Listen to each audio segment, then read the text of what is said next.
Hey everyone, we're now up at Remy Mallard's farm in County Antrim. Maybe Remy, you would just tell us a bit about what you're farming up here and just exactly where we are. Okay, well, we are approximately about 18 or 20 miles from Scotland. I suppose that's the most interesting part. And we're right on the Sea of Moyle, which is so it's a very windy site. I mean, wind is the predominant thing here on this site. So we wanted to do some stuff with the farm that would, I suppose, negate the wind and allow pasture to grow better and keep animals out longer. So we run a small flock of Clin and Clin Cross sheep, and we also run Dexter cattle, and then we're trying some Galloways at the minute. So it's the black Galloways, and of course they're just from across there as well, directly across from us. So what we've been doing here on the farm over the past few years is, I suppose, moving towards a more sustainable system. We don't use any artificial fertilizer. We get involved in the circular economy, so we use some hen dung off a local farm recently, and we're trying to move in that way and build fertility in the soil naturally through some herbal layers we put in and other mixed species layers. So we've been experimenting with that this past year. So the big thing we've been doing, if you see down here, Jim, is that this is an old hedgerow, but we're starting to put in a significantly wider hedgerow. This is a system that we learned about in Wales, Pontbrand. And what you have is you have trees to one end, and then you're going to have a hedge to the back. So basically, in the future, you'll have a large row of trees at the front, and then a hedge at the back that we can actually cut and keep tight. So you have low-level shelter for lambs, ewes, or whatever. And then you'll have high-level shelter that goes right across into the field. So we're trying to do that gradually down through the whole farm. This is really a shelter belt you're talking about. So it's a shelter belt with a hedge stroke trees, at the back. So in a normal hedge, you'd have trees through them, and then there's the issue of maintenance and stuff like that. So there's issues of maintenance and stuff in the trees, and then whereas this way, it's much easier to cut the hedge, flailing ways, because that's the reality we live in, and leaving the hedges at the back. So it just needs for an easier system. But it's effectively shelter belts throughout the system. But you're taking, a farmer would say, you're taking a fair chunk out of your field if you're going to. Well, I did. There's a drain that you feel it's worth it in this case. You usually, we're going 2.5, 3 meters. That's a lot wider because there's a drain here. Yeah. And there's an open drain. We just left that, and then we worked on it. And I really wanted to do a good job because this was particularly windy part of the farm. Yeah. So, and I, what you're losing space, you gain in grazing. That's the way we're looking at it. And it sort of meets with the general principle we have is trying to introduce trees into the farmed landscape and different. I know we're going to talk about your agroforestry in a minute, but this is all part just of a spectrum of getting trees into that farmed landscape that's improving your soil health and your animal health as well. Absolutely. And the other thing is that there's going to be there's going to be browse there as well. So that's an important thing because of some of the species we put in lots of willows and stuff as well through this. So there'll be a decent browse there for cattle as well, which is some in terms of the micronutrients and all that. So that's the hope anyway. Good. Okay, we'll maybe go down now and have a look at your the agroforestry down here. Yep.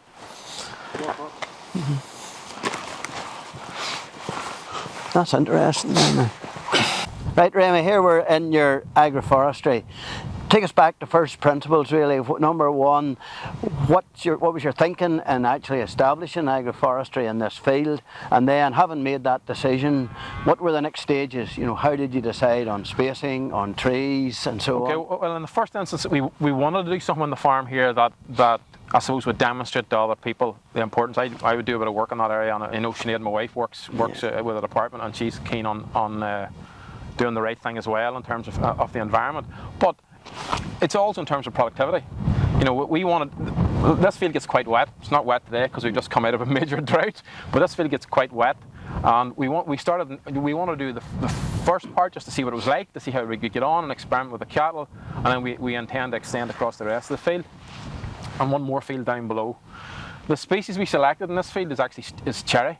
And the reason why we selected is in our shelter belts that we've been putting up here in our Pontbrand hedges, cherry has done remarkably well. Yeah. So we thought, look, it's a good timber. It's something that's going to be marketable in the future potentially, and it's something that's demonstrable, and it's obviously growing well here. So we thought we'd go for that. The Woodland Trust actually came in when we were doing the planting. They were so interested in seeing how go, they were keen, so we had 3 or 4 volunteers for the day. But basically, we put these trees in ourselves. Right.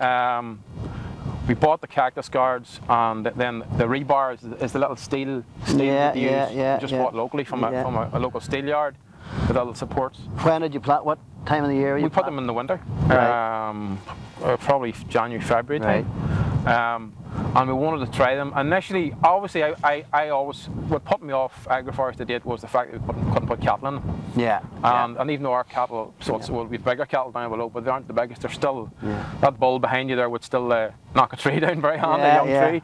So we wanted to put it in something that would work. But this is what's innovative about this site, because that's been our big drawback. Nearly all our agroforestry trials we've done, all the demonstrations we have to start the system off with sheep because it's just too hard to expensive to protect with cattle. Now here, that's what's really interesting about here. You've actually got cows in since day one, and they've come through the first season anyway so far. Well, all the cows actually calved out in this field, right? And you could see the cattle on the first one. And we put a couple in. Just one in a field that we had cattle on at the back end of last year to educate them about it. Because cows are very, as you know, they want to see what's happening, and once they stuck their nose on it and realised this is not much fun, they avoid it. They graze around it, but they don't rub it against it because it is a cactus guard. There's spikes on it. It does what it says in the tin. Yeah, exactly. So, in terms of spacing and layout, I mean, the sort of recommendation coming out of the department's recommendation, really based on the research we did, was sort of 400 trees per hectare as a start in planting.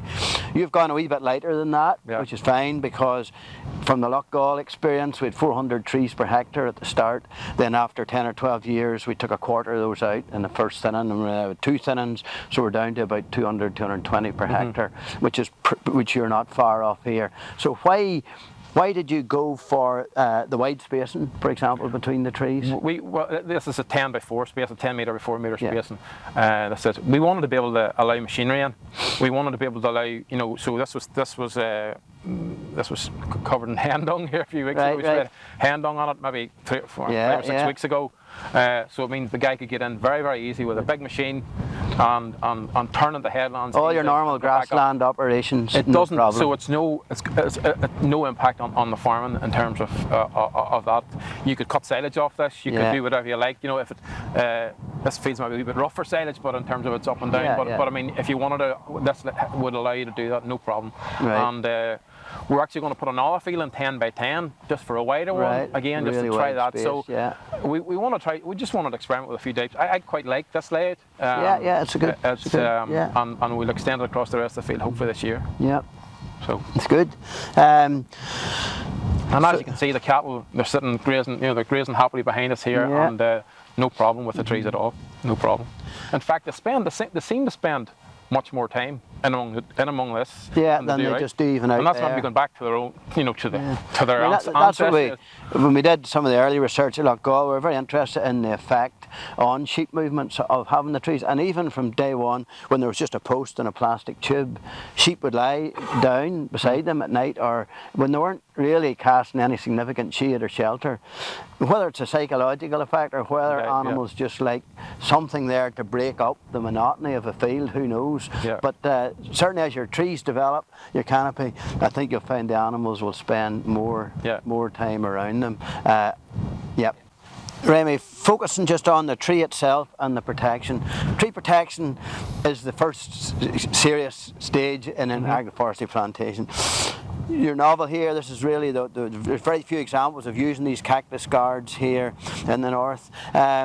Just tell us a bit about them. What sort of rough cost are, what the other elements you have of the protection system. Well, in this one we have a cactus guard which comes as a sheet, really. It's lying flat, and you have to bend it yourself with really good gloves and keep yourself safe, because it does cut, and I have scars to prove it. And then it's put in with we used rebar here, which is just simple. You can get from any of the steelworks using the building industry, and they're just driven down with a wee post driver that you can buy off this company. How much of those are in the ground? they're probably about a foot or so maybe in the ground. Yeah. And then. But nothing is none have ever been knocked over. No, never. None have been knocked over. Okay. Well, at the very start, there's one there you can see it's got a bit of a dent, but that was the animal educating itself that I'll not do this again. So because they get a bit of a spike out of it. Yeah. But the cost of these is about 14 or 15 quid for this. Yeah. And the rebar works at about 2 quid, I think, for that. We went for a guard inside as well, which I'm not going to do next time, because these were quite leggy trees. I just wanted to give them an opportunity so they wouldn't be banging off. But I'm probably going to go for a smaller, sort of more stout tree with a stronger base the next time. No issue with hairs or anything up here? No. There's a lot of hairs in this farm. This farm is covered in hairs usually. But no issue at all. No. And that cost, I mean, would come down if you were into big bulk. Yeah. I mean, you have a small number of these here, and this is the sort of thing that even a local producer or with a bit of innovation could produce this type of thing. Yeah, I guess so. I suppose that's something for them to work out in terms of patent and stuff. I think there may be a patented thing, but I don't know. But I'm sure there's ways. There are people who come up with something. The other thing is that they're transferable. I mean, you can take. I mean, they're tied together just by a small piece of wire here around the sides. You can take that off and move them somewhere else in the future if needs be. Exactly, they're reusable. And they are galvanized. I would probably say that this model, I think they're made in Spain, could probably be a bit heavier galvanized for our climate. Right. But I think so far they're perfect. So far they're great. And there's been no deterioration. No. Yeah. Great. And they're well tested here. This is a place that's going to test anything. So. And you just let the grass just grows inside. No real issue on that. No. I mean, in some situations people do spray around about, but I know that's probably against the principles of what you're. I don't see the point in it. I mean, the tree's tall enough. What's the grass going to do for the tree at this stage? Well, it competes a bit with the tree roots, and the tree might grow that wee bit faster. But it swings and roundabouts. I mean, we're talking about what's going on below the ground here too. Soil health, these trees, and we know from the Loughgall experience where we've cherry we see as a natural progression from ash. Now we've planted cherry at Loughgall. They're going to do terrific well, and we're going to put animals in to make agroforestry there. But we know the benefits that those trees are bringing below the ground. They're opening the porosity of the soil. They're letting water run away. I mean, that was one of our big things here. This field gets very wet. I know, as I said earlier, you don't believe it today, but this gets very wet, and we wanted to really open up the soil, and it's an alternative to spend thousands on piping and stone and all sorts of stuff. So and it's also, we're also giving something back. We've also, we've got to think about the carbon footprint of farming. We've got to think about all those issues, and that's something that's that this will bring to the fore. Would you house these? Do these cattle go in? Generally not. We may house them. We're building some accommodation for them this year, but there'll not be a roof on it. But they will. There'll be some of them will graze here all year throughout the farm. And certainly with this, as time goes on, the carrying capacity of this land, it'll greatly increase the length of your grazing season, because the trees, we were getting average 14 weeks extension to the grazing season. Well, that was one of the things of your research that really appealed to us when we looked at it. And it was very much the research from Loughgall that we looked at. And it was very appealing to us that we thought, and in one sense, I don't understand why there hasn't been a greater uptake. It just it doesn't make sense. And as you can see, happy animals. You have a decent sword coming through there again after a real serious drought, and everything seems to be working well. So. And the trees have survived the drought. There's very little. Well, not all the trees, not all the agroforestry did, but I planted some other trees this year didn't do so well. But we'll sort that out. Maybe the wee microclimate caused by that plastic tube has helped. Maybe, and I think there's a better root system. They were all had a decent root system and they were put in well. Where some of the other whips that we put in all parts of the farm this year just didn't have didn't have the pith to get through. In terms of when the trees start to grow up, any thoughts of like pruning or well, again, trying to increase the value of that? What we're looking at is probably this is a timber crop in the future. I'm sure I'll not be seeing much of it, but no, don't be so. But it's something that we can look at going forward. I mean, I suppose our biggest motive for this was actually just to make this farm more regenerative, and trees are a big part of that.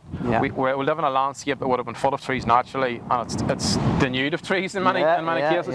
So we're putting an element back into the landscape that help that actually created the soil that we're standing on, you know, Yep. woodland. So for us, that's really important that we develop that soil health, and we allow the tree to play its part in that, and all the activity and the bacteria and the Yep. mycelium and everything else that's happening onto the earth as farmers we've kind of ignored for too long. And you are in a challenging site, but I mean, you've seen what's growing around about you. Your cherry grew well. Yeah. It grew well here. You can see them established. I mean, ash would have been super, but we know. Yeah, we know we that's it. are with ash. And we're touch wood with cherry. We've seen about no serious disease problems coming in, and they've got all those other benefits, you know, native and biodiversity and so on.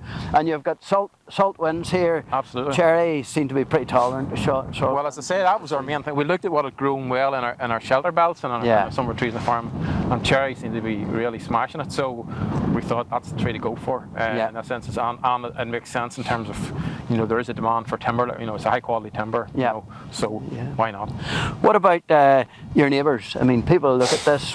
I mean, one of the great quotes I had recently from a neighbour where is a waste of a good field, and I think that there is an issue there to get through, because agriculture has very much been separated from forestry. Yeah. And the whole idea and I think that's just been a tragedy in terms of, you know, because we know traditionally in this country, if you go back far enough, you know, woodland pasture would have been just part of the system, you know, when we go back far enough. So what we need to think now is how can we improve in this case, how can we improve this pasture and by using trees, and that's the tool, and at the same time there's all those added benefits. So that's in terms of the carbon count, for them, you know. I mean, look, you think of what you're doing here to improve your carbon count. These wide belts around the fields, these here, you know, are sequestering maybe 2.5, 3 times what the grass is sequestering. So once you start to do a carbon audit on this place, you know, the figures are just going to stack up. What you're doing here is really going to help. Yeah, and I think agriculture needs to really, you know, at the minute it seems to be sort of an almost. We're bashing agriculture all the time in terms of what's happening, and that's kind of almost set up a confrontation. Whereas I think farmers need to be looking at what else they can do in their land and in their farms that can improve things further. Be innovative. For me, absolutely, and for me, this is simple stuff. You know, it's not rocket science. You guys have done research, particularly yourself, have done research it's phenomenal research that's been done here. You know, it's not been done in Australia or somewhere. You know, with that stuff here, and it has shown, you know, phenomenal results. And we need to really pick up on that and run with it. Yeah.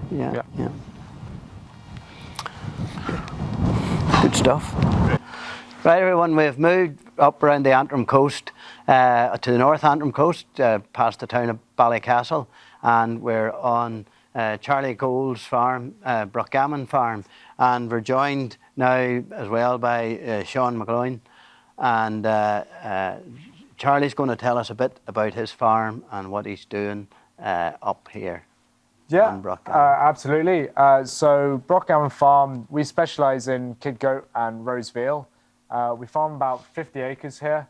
A third of it is sort of environmentally sensitive ground. It's species-rich grassland. And then a third is good arable or good silage ground. And then a third sort of rougher grazing. I suppose as we said about farming the goats, we got looking into sort of herbal lays, and then off the back of that, we got into sort of the whole concept of regenerative farming. And that took me down a rabbit hole, which was agroforestry as well. So got in contact with Jim, went down to see Lochgill, and I don't know, was inspired. And then sort of brought it back up here and put our own sort of spin on it, I suppose. Right. I suppose that's it in reality, and we keep talking about maybe agroforestry is the pinnacle of the whole regenerative model now. It's where the final stage in the farm, isn't it? It's the top of the ice on the cake. Yeah. But you mentioned is that you're grazing goats and goats and rose veal, and then I suppose as we've developed the business, we've now got a veg field in the rotation. We're putting in herbal lays, and then we're also doing a bit of combi crop there to sort of balance out our feed imports as well. And you're going to integrate the trees within that farming the system? trees is integrated. My take on agroforestry is that in Northern Ireland, we've got lots of small paddocked fields, and in its own context, that is agroforestry. But on the farm here, we have 3 big sort of silage fields. And to me, there is scope to break those down into small paddocks. And that's where the agroforestry comes into play. You know, you're looking at that sort of forestry aspect on the farm. And we're not looking at it from woodland context. We're looking at it from products for the farm shop. So we were looking at it from a fruit aspect. You know, apple trees, berries, that side. So. Okay, and I suppose that is it, Jim, isn't it? That we have a very unique system in Ireland where our fields are smaller, so you have to be careful where you put agroforestry. We have that network of trees already, and you know we don't see agroforestry just in isolation as a system. It's all part of bringing trees into the farm landscape in whatever way, whether it's a hedge, whether it's a shelter belt, whether it's white spaced in agroforestry, whether it's clumps, where rows. All of those are just ways of getting trees into farms, away from the conventional idea of just a block of woodland, a block of grass, a block of woodland. It's that integration that gives us the soil sustainability, soil health, and improves the quality, you know, the biodiversity and the whole quality of our land through that.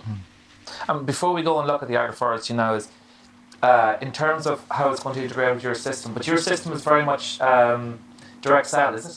Everything we do is direct sell, yeah. Okay, so you have your own butchery, you're telling me here. So yeah, this is our butchery, and then behind us with the farm shop, we do farmers markets, and that's our route to market. Okay, so you're telling me Temple Bar in Dublin and George's Market in Dublin. St George's, and then we would do... in Belfast, yeah. And then we would do sort of a street food trailer out and about as well. Okay.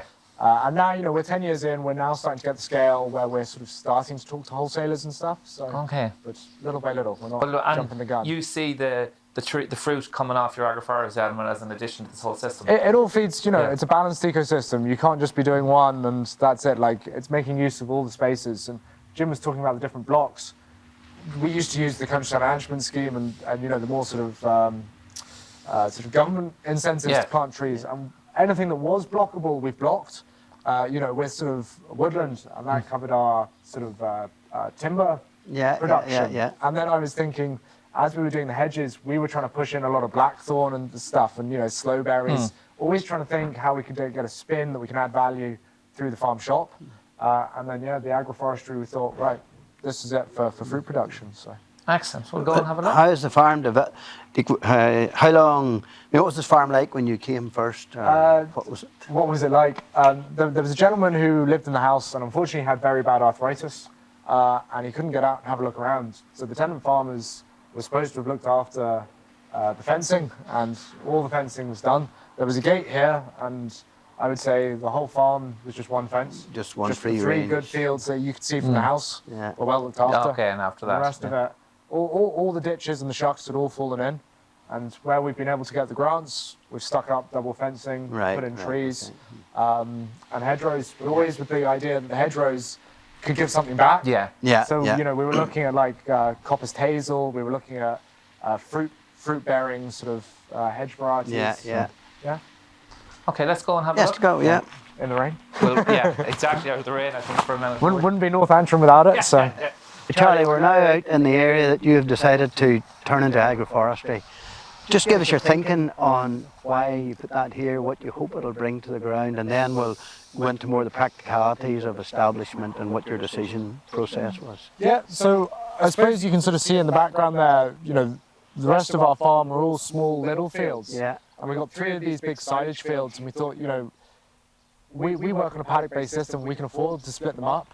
And this was the perfect place where agroforestry does suit. You know, you're bringing in more biodiversity, you're bringing in a marketable product, you're putting in more sort of fungal activity into the soil. You know, it's only going to benefit.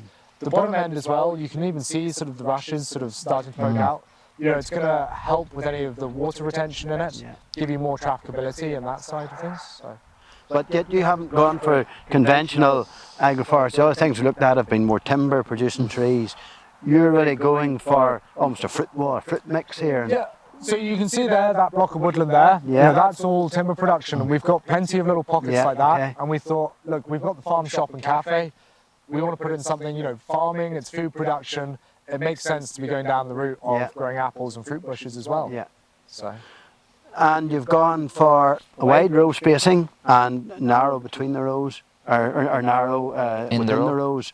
What's your thinking of that? I mean, why you're 25 metres or something? 25 meters, Yeah. like, whenever we've been doing stuff on the farm, we've been starting with a farm that had barely been touched, and everything was all about making things bigger because nothing could get in. The tractors couldn't get in, the tractors couldn't get between gate posts, and you need to be versatile. You know, it's climate change, things are changing, you don't know what the future holds.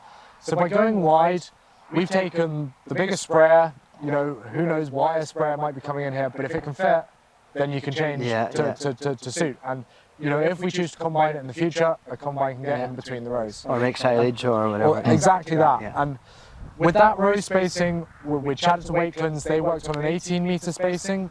Because we do the vegetables, we'll be cropping through here. 18 metres was too short. 20 metres gives you that extra bit of sort of versatility as a buffer on each side. And then we've also allowed 1.5 metres off the tree rows to allow the tree canopy to spread. Yeah. So at the moment, whilst we're not using the canopy width, we're actually getting extra width with the mower when it comes to cutting haylage or silage. So that's that theory. We've actually gone for north-south lines to get like maximum solar gain. Yeah. We did look at keyline design and all that side of things, but the way this field is laid out, it made no sense. Plus, we're always trying to sort of get rid of water rather than hold it, although the last 3 weeks you'd have thought otherwise. So yeah, just the keyline wouldn't have worked with the layout of this field. With the north-south orientation, you're going to get solar gain in the morning and the afternoon. So we've put in fruit bushes between the trees as well. So the trees, we've allowed maximum spread of the apple trees to be sort of 3 metres. So they're on sort of 6 metre spacings. But you've still got shade-tolerant species that you can plant underneath. And that's where we've gone for sort of the gooseberries, the raspberries, melchiers, all sorts of different varieties, black currants, white currants, red currants. So What rootstock are your apple on? I mean, will these be fairly tall? MM106? Yeah. Is that the 6 metre sort of the conventional? Biggish, not the dwarf. No dwarfing varieties. I didn't want to get into staking, anything like that. Any of the raspberries, they're self-supporting bushing varieties. Right. You know, we're not going for anything that needs Canes or anything. canes or anything like that. Like low maintenance, low input. Right. That's our theory. So when were these planted? So these were all planted this year. With Brexit, there was a bit of a nightmare, and we ended up with a late stock. sourcing stock, and then we were late in. Grass was starting to grow, and I didn't want to detriment our haylage, so we got them in as quickly as possible, and we got a whole load of spent coffee sacks, and literally just threw some old silage on the top just to weigh them down so they wouldn't blow away. I just didn't have time. We had all the wood chips sitting. We just phoned up local tree surgeons, and they've just been dumping, and they're more than happy to get rid of it. Yes. So we take that, and then once haylage was cut, I came in and we mulched everything. In the ideal world, we'd have done it over the winter because that drought was there, and I'd have liked to have had it down before the drought, but it went down during it. So. But it hasn't affected anything too much. They look pretty healthy, don't they? Yeah. We've had a few gooseberries as well, so we can't complain.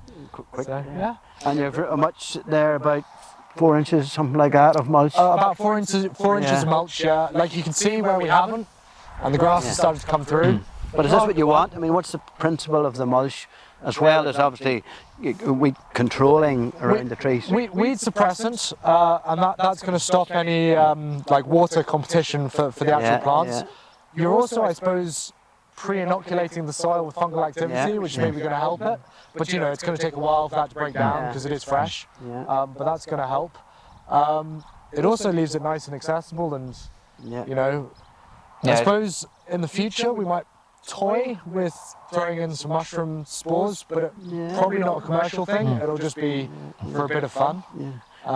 So when you come to graze this, what you do, you'll just run a strip, electric wires. We'll have a sort of galvanized wire down one end, and we leave the electric on constantly, and then we just run temporary fencing up from that. Up and down, and then. And you mentioned you had goats. Will that be sufficient for goats? Yeah, you give them a good shock once, and they don't go near it. Okay. It's good, and your grass is growing well. There's been no problems in the field. When was this field last reseeded? Must be over 10 years ago 10 years now, ago, maybe. so it's a Yeah. well You're going to established come in sport. here. Did you say vegetables in your rotation? Yeah, so we're going around everything. We're slowly sort of reseeding, sort of trying to do like a sort of lay-based rotation. And whether we get to this field and then stick the veg in this field for good, and maybe look at doing sort of no-dig concept, I don't know. I don't know if you remember when you were at Lochgall, remember we had the wide rows of poplar which were 15 metres apart. Well, we grew barley under those for 6 years, I think, quite successfully. And then when we started to look at what we put the next crop down, one of our neighbours there, Gilfresh, Thomas Gilpin, he was interested in growing leeks under it. Now we did a little trial on it, but in the end he didn't take it up but it wasn't because they couldn't be grown. So, you know, I think a vegetable in an agroforestry system, perfectly fine. Yeah. It'll work well, and it's giving you that diversity of crop. Even potatoes as a field scale, I suppose. Yeah. There is a farm down southern England where, and Wakelands as well. Yes, you know, yes. they're all vegetable production in between. For me, the benefit of that as well is you'll be root pruning. Yes. Which might be beneficial if you plough that, so that was sort of my thought. But yeah, we're not sure with vegetables moving around the field. We're almost done reseeding, and then actually whether we'll need to keep going around, I don't know. Because we're doing the mob grazing, we'll be getting a lot more species variety coming up through the swards. So we might not need to keep going. And my ground's not very good for tillage, so except for these 3 fields. Thinking of your carbon picture, I mean, say you're doing a carbon count in your farm, you know, these are great, obviously, and you're making use of trees in different scenarios. Cultivation, is obviously the issue there, you get emissions, you're going to get CO2 given off. Would that influence your thinking on what you might grow or what balance you might have? My concept on cultivation is it's all about, you know, carbon is a cycle. So you're building carbon to fix it. And then when you go back and plant, if that's in rotation, you're constant, as long as you're building it. And it's a net zero story. It's a net zero story. You're maintaining a balance. You know, I don't think we throw that tool out of the bag, like it's there as an option. No. Again, I'm not organic, but I'm trying to do things without pesticides and herbicides. And I don't know whether I'll need it or not. But soil health is obviously one of your drivers. That's what you're trying to do, and I can see that in the whole system is just to try and, if you can get that soil health up, it just improves your crop production, improves your yields, it improves the quality of your output. And it gives you more pest resilience, you know, all of it. And we are moving to a lot more minimum tillage systems. And even there's probably like the no-dig system in horticulture. So there is lots of moves in this direction anyway. Cultivation isn't the only answer. You know? So what height did you say the apple trees might grow to? So MM106, you're getting 6 metre spread, so you're sort of is it 8 to 10 foot. Okay, right. So okay, it's just trying to envisage what this will look like quite quickly. So the theory is even if you go to maximum height, unlike the poplars where you're going to get that increased height and more shading, indefinitely you should still be able to get a barley crop or, you know, in between. That's my theory, is you're creating a system that's there forever. And I felt with the 5x5 meter spacings with trees, I was losing the farming aspect, you know, it's just grazing. And I'm losing that versatility with the land, you know. If I want to do something in the future, it's ruling that out. And I felt this just means it's still there as an option. Does this come under any of the departments? No, support? We were very lucky, and the Woodland Trust helped us with this. Oh, good, And we've had a lot of help as well with trees on the land for a lot of the hedgerows on the farm. So. Great.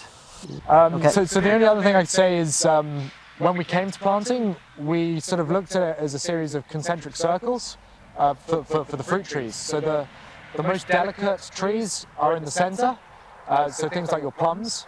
And then as we got further out towards the outer edge, you're getting more and more hardier. So I think towards the top, you're then getting into damsons, and then the hardier apple trees around the outside. Okay, so it's almost as if there's creating there are straight lines, but it's a concentric ring circles in it as well. It's crossing the line. And then all the apples as well are to the south, because you've then got to consider the blossom. So you've got, correct me if I'm wrong, is it 1, 2, 3, 4, 5 is the categories of pollination? So the ones come in first, then the twos, then the threes, then the fours, then the Okay, fives. I wasn't aware of that. So we've allowed that for the spread.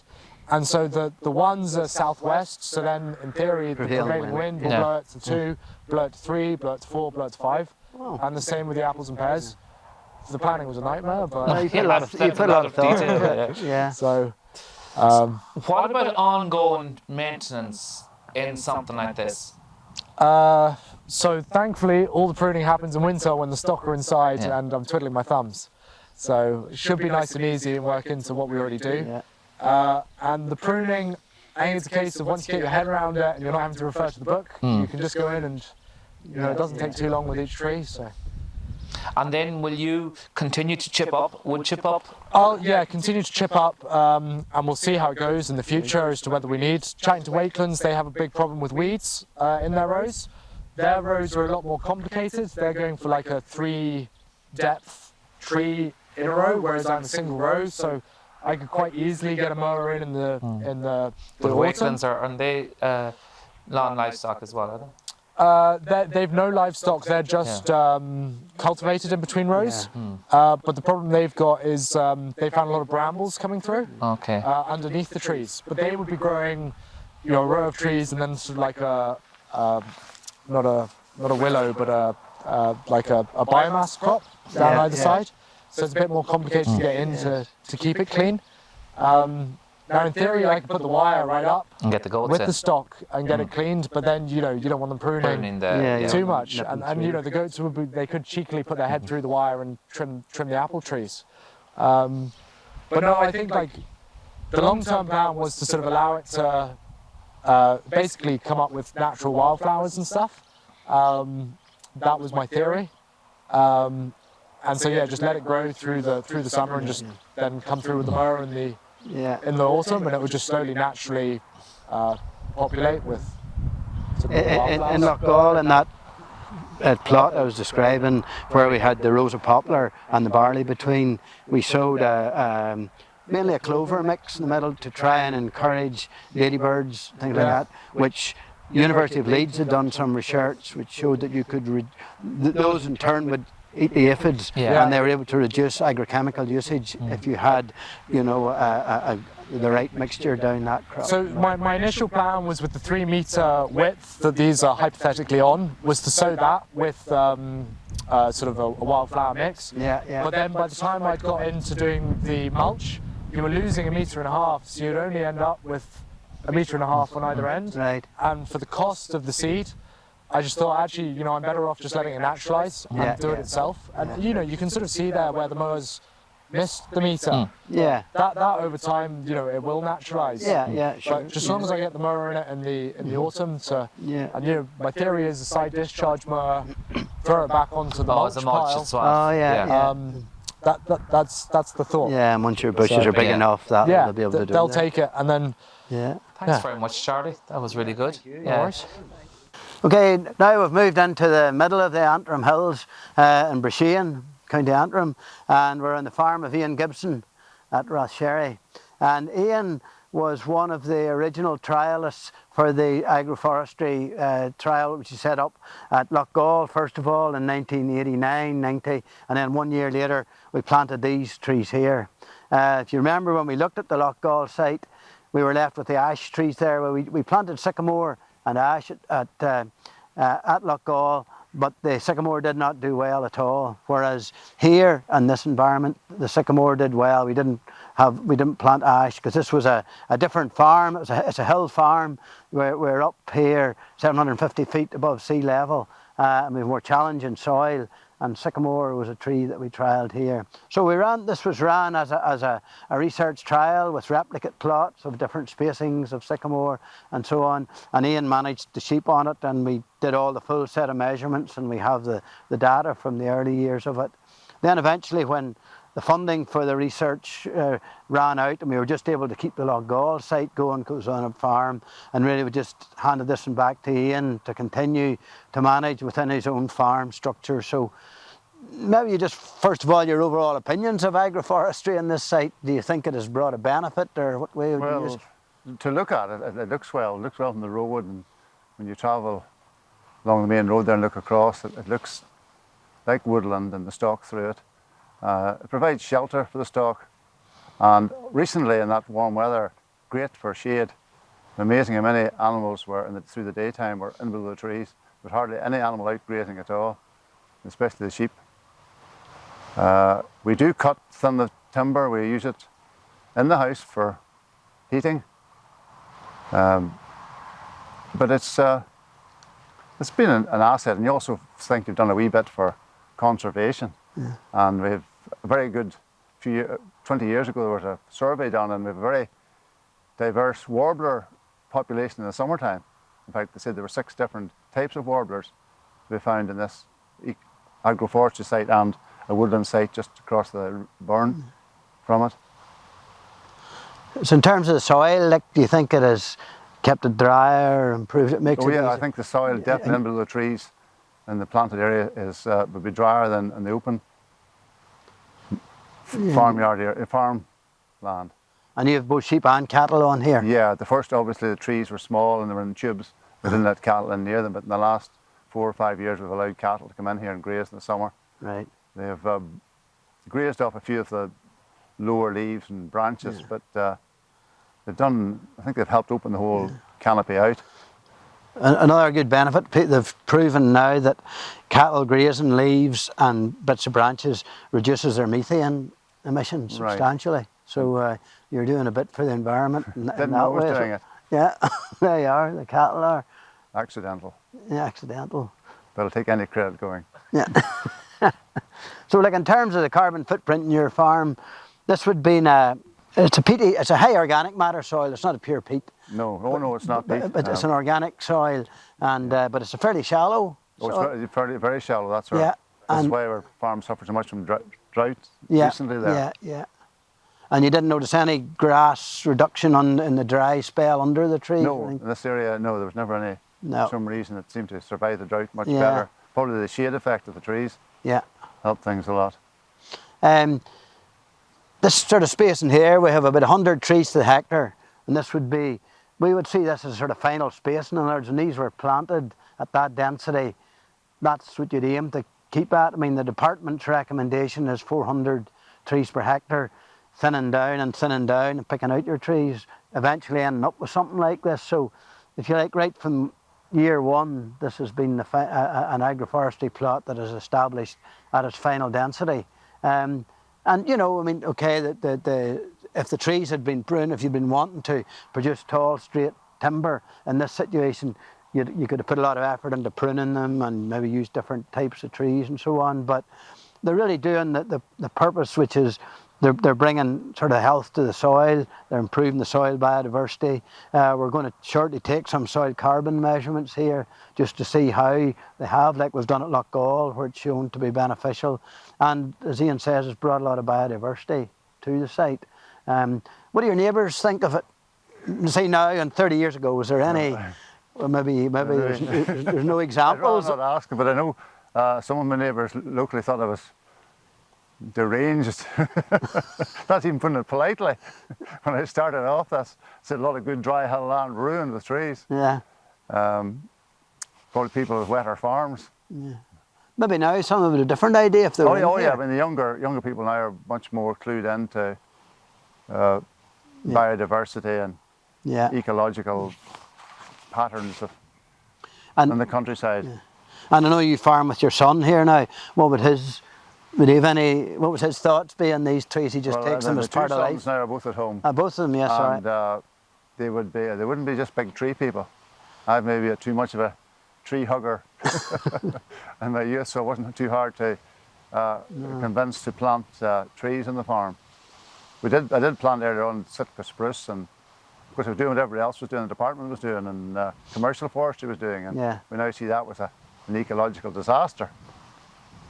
But I've all my Sitka spruce cleared now. And all your timber's now in this? Most of the timber on the farm, is in this site here, all sycamore and a bit of ash. Yeah. Larch, European larch. Yeah. There's a few oak trees and a few beech. And would you say, I mean, the key is to match the tree to the site. Yeah. And I mean, sycamore grows well in this. Sycamore grows well in in this an climate. exposed site. Yeah. They definitely have suited the environment up here anyway. They've coped well with it, except for maybe a few areas that are a bit waterlogged. They didn't do so well in it. They must have free draining land, the sycamore. Yeah. That's probably why it's done well in this fairly steep bit of the farm here. And all mostly blackface sheep on the farm. We have, it was, when we started off 30 years ago, it was all blackface. Yeah. Now there are very few blackfaces. They're all crossbred sheep, mostly hybrid sheep. Yeah. Cambridge and Belclares and Clyn crosses. And- Nearly all Texel rams used, except for getting some replacements. And they're all no difference in how they reacted to the trees. No. Or just. No, there don't seem to be very many Yeah. problems. Yeah. And The hares would be, even in the winter time, would come off the hill and come down in here, and they would try and damage the bark at the base of the trees. They would still. would they even when yeah. they're big trees? Big trees, they would still scrape away at it. And Yeah. there's other scraping. Sometimes think it's badgers. And Yeah. we have a few grey squirrels through the wood in the winter time, but Yeah. it doesn't. There are not a lot of squirrels in this country. But it definitely has improved the bird population. Oh, the bird population, yeah. I remember we did some measurements on sort of proper. I remember Larry Toole used to do his bird Yeah. counts up here, and we found really a rich. The trees attracted a big diversity of birds to this fairly open landscape. So, in terms of the tree canopy, then I mean there is the argument among farmers that the trees will reduce the grass production, and you know, we saw at Lochgall there, we were maybe down to about 70%, 60% grass production as the canopy closed, and then we opened it up. But I mean, looking about here, what's your view on and over the life of the plots? Do you see a significant loss in grass through it, or none at all? Well, I haven't noticed very much difference in the amount of grass growing below the trees. This area now hasn't been heavily stocked this summer, and there's a lot of grass on it at the moment. But you can always manipulate. I mean, if you think the canopy is getting too closed over and there's not a lot of light being cut out, you can always remove trees and turn them into firewood or whatever. Or remove branches of trees. Yeah, even. you can. Yeah, you can remove a lot of the lower branches, the bigger branches, and you can always increase the amount of light getting in to the trees. And sycamore is a fairly dense shade caster. Yeah, tree. it is. Yeah, and below the sycamore. Yeah. There's pure woodland plots in there. You can see down there. It's there's not much light ever gets through at the bottom. Yeah. A lot of primroses in there in the springtime, and then I don't know. Not much. Then the whole thing just darkens down. And I'd make the same point as we made in the Lochgall. This was a trial at the start, so we've got the same type of trees right throughout it, and we've got uniform spacings. There'd be nothing to stop you planting a mixture of trees, diversity of trees, which you could encourage pollinators and birds, and you could use a range of tree species that were adapted to here. You don't have to plant them in straight rows. You could plant them in contour around the hill if you wanted to. But it is a grassland system, so initially anyway you had to be able to run up and down and maybe spread slurry, spread fertiliser, top weeds or whatever. So it's having them in rows generally most farmers would favour. Would that be your opinion, Ian? That would be the way that... Yes, it would be definitely in rows. It's much easier to spray weeds, which is a problem maybe early on in the establishment, and just sow fertiliser. And we did, in one very wet autumn, remove a few rows of trees and we put the spread slurry on this land in late September, because our tanks, we just no other way of getting rid of it at the time, usefully. Yeah. So it did a good job. And as any farmer would know, ground that's never been slurried before is less likely to become soft in the top as the stuff that's slurried 3 times a year. And you had the root network below it too. And the root network and the trees, the ground below the trees was so much drier because there's so much moisture is removed even in a wet summer here, up into the leaves and up into the atmosphere. Talking about flexibility and the canopy of the trees and the shade they cast, well, what Ian has done here is remove every 3rd row of trees, and it's opened up the canopy, it's let grass in, and it's allowed him access to go through. For example, he was able to put slurry on going up this passageway. It had no effect on the trees, the ground. Because of the tree roots, the ground was able to carry the tanker, and it had absolutely no effect on it. And it's allowed more grass in. And I think maybe I mentioned earlier in Loughgall, in the early days whenever we had farmers coming to visit the site, one of the things they said that they liked about it was the flexibility of an agroforestry. It's not like forestry system in itself. One farmer, he said, if he planted trees on his farm in a woodland plot or in a forest, that's it tied up for 50 years or 60 years. But if he had put in agroforestry, come year 12 or 13, he could have made a decision. He could have looked at what was the future ahead, because the canopy would start to close, and then he could decide if he wanted to boost his sheep production again. He could take out every other row, he could thin out and let the light back in and let it go up. Or if it looked like the market for timber was going to go through the roof, or there was more demand for growing trees for timber, then he could just let the canopy continue to develop and the livestock component go down. And you could make that decision several times throughout the lifetime of the crop, of the canopy. Just like Ian has done here, he has removed a row of trees stage, and it's just given it a completely different aspect to it. It's given a completely different set of outputs. Because one of the things, I would never envisage agroforestry as being in a clear fell situation. I think what you could do here again, you could remove some trees and then you could replant more. So you could end up with an uneven aged canopy, you could have different species. It's flexibility once again, but it's still giving you the environmental benefits. It's still improving the soil quality. It's encouraging the range of wildlife, the birds and the biodiversity. But it's most importantly, it's allowing you to continue to farm the land and to produce food from this type of land, while at the same time sustainably, and delivering carbon storage, clean water, extending the length of the grazing season if you can keep your animals out longer, reducing your ammonia emissions, all of those benefits at the same time. Ian, further back down there, we were talking about the grass just getting a bit thinner under the trees when the canopy started to close, and we can see that well illustrated in this field here. What's your plans to do with those trees in there, to, if you like, to try and get the sward back up again? Or as Jim was saying there, it's very dark under some of those trees, and their areas now becoming bare and very little grass on them. So this winter we plan to take maybe a third of these trees out, probably maybe a row, and then a few move the lesser trees in than the trees that are producing less timber. But the main idea is to thin it out, let more light in. This up at this end of the canopy, there's much more grass below it, although that's as the south end side of it. The sun gets in there more, but in this area in here, in the centre, there's very little light, and it needs thinned out to increase grass production. Yeah. And then the cows, would they, like you have they have an open space beside the trees, which sort of, once again, illustrates the flexibility of the system. So would you see the cows would just, like, can go in under the trees even at night or in bad weather and move in and out?